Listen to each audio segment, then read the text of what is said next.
পারস্য উপসাগর, ভূমধ্য সাগর আর ভারত মহাসাগর, তিন সাগরের নোনা জল এখন ডোনাল্ড ট্রাম্পের কপালে চিন্তার ভাঁজ হয়ে দাঁড়িয়েছে। ট্রাম্প ভেবেছিলেন রেজিম চেঞ্জ করবেন, কিন্তু রণাঙ্গন তো অন্য কথা বলছে।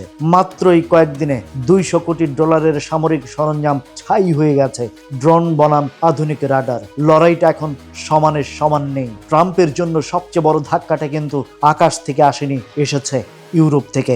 স্পেনের প্রধানমন্ত্রী সানচেজ সরাসরি বলে দিয়েছেন, আমরা যুদ্ধে যাব না। শুধু তাই নয়, নেটোতেও ফাটল স্পষ্ট।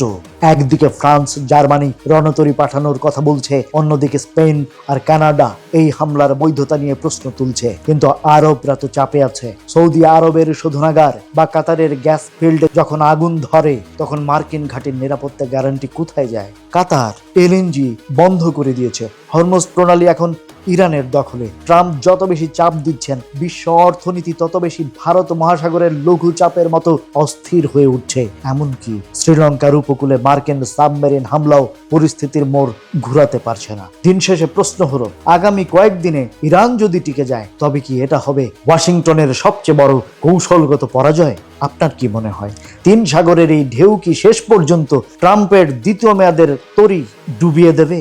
Raziur Rahman, voice of Bengal.